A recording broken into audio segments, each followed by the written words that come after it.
Can we play the audio of Katie Porter? Katie Porter, she's a Democrat representative from California who ran for Senate and lost, and now she's running for governor. Yesterday, about this time, she was the front runner. Today, she's not. I just want to play a clip of the interview she did yesterday. What do you say to the 40% of California voters who you'll need in order to win who voted for Trump? How would I need them in order to win, ma'am? Well, unless you think you're going to get 60% of the vote. You think you'll get 60%. Everybody who did not vote for Trump will vote for you. That's what you're thinking. In a general election? Yes. If it is me versus a Republican, I think that I will win the people who did not vote for Trump. What if it's you versus another Democrat? I don't intend that to be the case. So how do you not intend that to be the case? Are you going to ask them not to run? No, I'm saying I'm going to build the support. I have the support already in terms of name recognition. Mm-hmm. And so I'm going to do the very best I can to make sure that we get through this primary in a really strong position. But let me be clear with you. I represented Orange County. I represented a purple area. Mm-hmm. I have stood on my own 2 feet and won Republican votes before. That's not something every candidate in this race can say. If you're from a deep blue area, if you're from LA or you're from Oakland, you don't have an experience. But you just said you don't need those Trump voters. Well, you asked me if I needed them to win. So you don't think I feel like this is unnecessarily argumentative. What is your question? The question is the same thing I asked everybody, that this is being called the empowering voters to stop Trump's power grab. Every other candidate has answered this question. This is not argumentative. And I said I support it. So, and the question is, what do you say to the 40% of voters who voted for Trump? Oh, I'm happy to say that. It's the do you need them to win part that I don't understand. I'm happy to answer the question as you have it written, and I'll answer it. And we've also asked the other candidates, do you think you need any of those 40% of California voters to win? And you're saying, no, you don't. No, I'm saying I'm going to try to win every vote I can. And what I'm saying to you is that... Well, to those voters. Okay, so you... I don't want to keep doing this. I'm going to call it. Okay. Thank you. She gets up and walks away. You're not going to do the interview with us? Nope, not like this. I'm not. Not with 7 follow-ups to every single question you ask. Oh, God forbid. Every other candidate has answered. I don't care. Follow-ups. I don't care. I want to have a pleasant, positive conversation in which you ask me about every issue on this list. And if every question you're going to make up a follow-up question, then we're never going to get there. Ms. And Porter, we're just going to circle around. I am an investigative I have never reporter. had to do this before, ever. You've never had to have a conversation with to end a an reporter? interview. Okay, but every other candidate has done this. What part of I'm me? I'm running for governor because I'm a leader. So I am going to make... So you're not going to answer questions from reporters?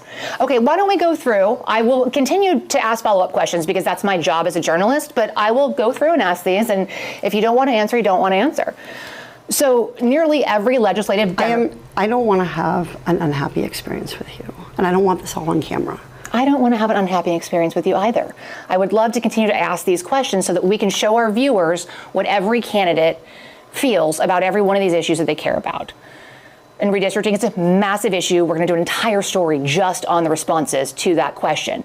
And I've asked everybody the same follow-up question. Didn't go well. Wow. Didn't go well. Somebody who is, she kind of even says it. She's never had to deal with follow-up questions before. No. What an amazing, we sometimes don't appreciate what a great life it must be on the left.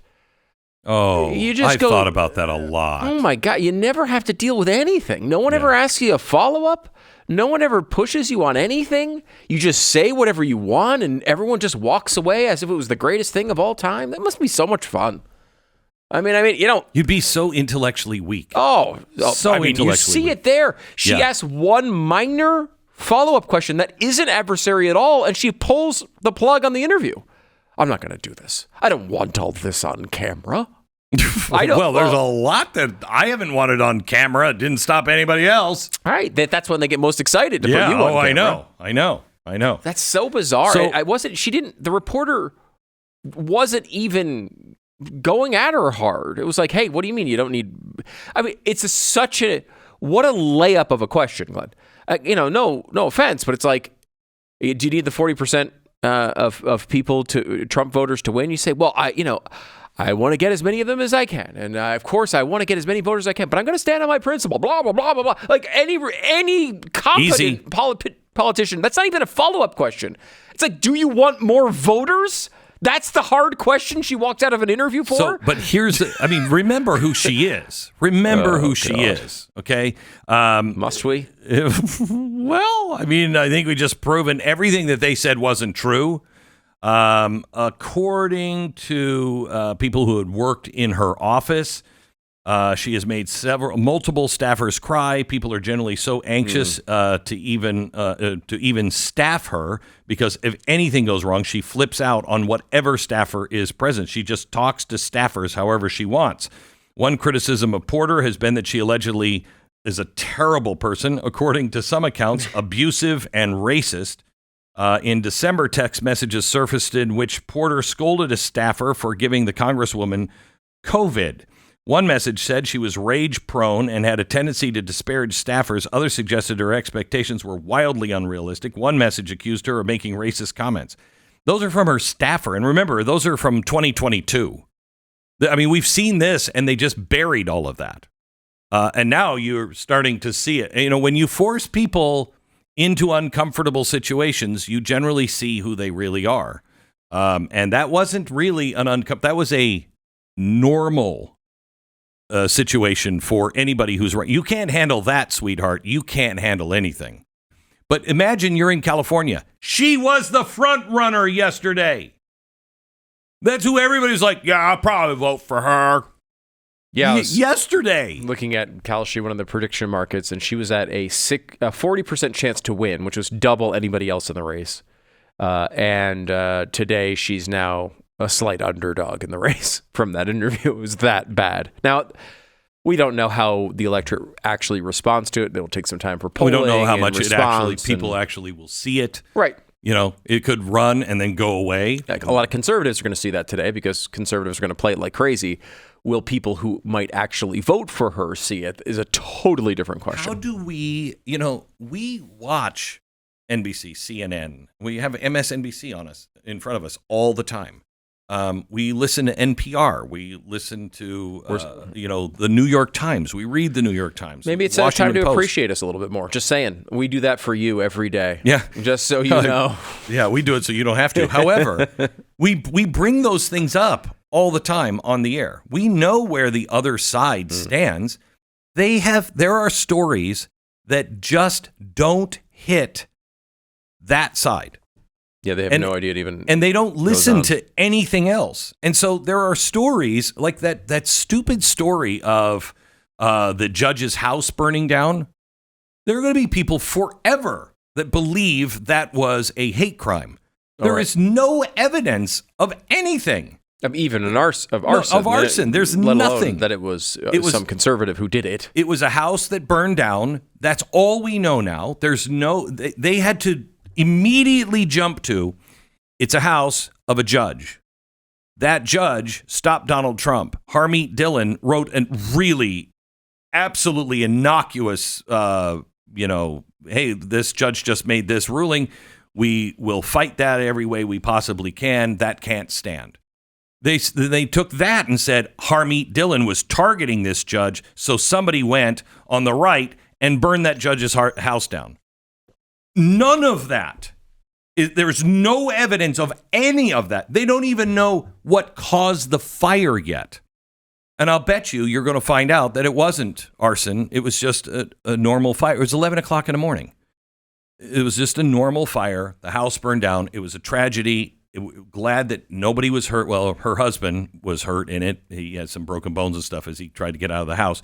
And we wish them the best. But you're going to find, I think, and I'll correct it if we find differently, it wasn't any of those things. But they have reported that now as fact. How many people are going to believe that forever?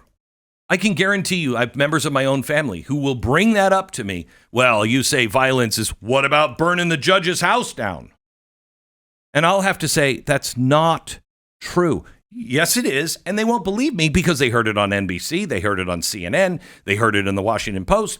And so they just believe it. There are no facts to back that. None.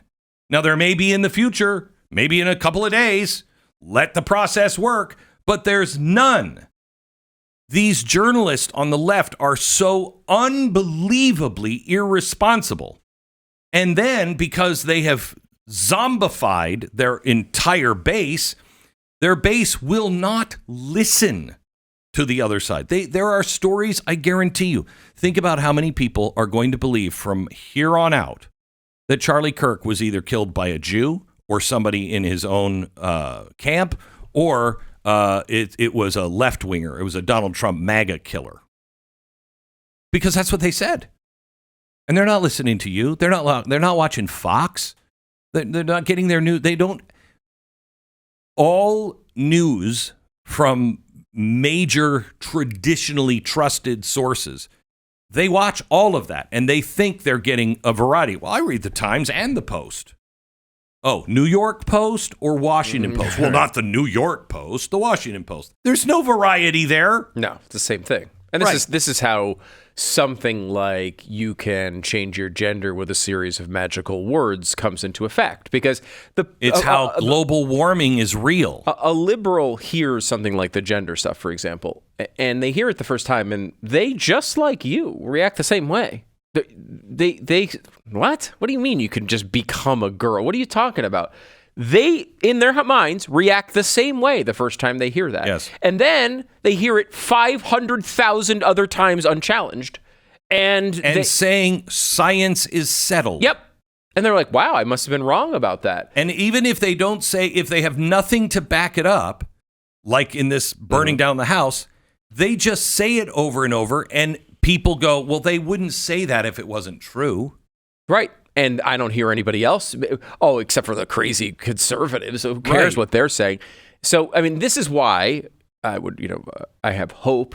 Again, there's a lot of work to be done. She's got a difficult job, but I have hope for the Barry Weiss situation at CBS News. Me too. It would be great if there was just an organization out of all of the ones that exist that just comes out and gives you fair, balanced stuff. Now, I know Fox does that, but they're seen more as a conservative network, obviously. But their slogan for years was fair and balanced. And it was seen by the people who watched it and watched other networks as the most balanced. When we were there, I remember that. I think it was 30 or 40% of the audience was Democrat.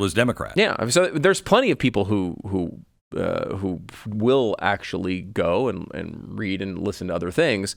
But it's not particularly common, and I don't know what might happen is if the coverage by Barry Weiss over at CBS is quote unquote too fair, they will they'll just be seen as a right wing network and be dismissed again. That's how they'll make them. And by the way, congratulations! I was so glad to see GLAAD and everybody else, LGBTQ, come out and celebrate Barry Weiss getting that position, smashing another glass ceiling. Glass ceiling. Yeah, it is amazing what can be done. Too much fanfare. It really was. I was overwhelmed. It really was. I mean, I'm like, okay, yes, it's a first, but I mean, do we have to make that big of deal out of it? Yeah. Or did you hear anything? I didn't hear one word about it. Not one word of celebration. No. No one came. Again, this is a person who founded the Free Press with her wife. It was just bought by a major media organization for 9 figures, and she's now the editor-in-chief, or editor-in-chief of CBS News. No flowery discussions about her sexual preference. No. Her sexual orientation. Right. And she's not even conservative. No, she's not. She's not. She's just fair. She describes herself as center left. Right. And this is how desperate we are in the right. We're like, wait, someone who's center left and actually it kind of means something with her? Like she will actually say, because sometimes conservatives are right on stuff. We're like, fine. We're not even asking look at how desperate we are, but look at the other side. How authoritarian they are on the other side. You can't even say occasionally they get it right. No. Nope. Never. Never. And we're the authoritarians?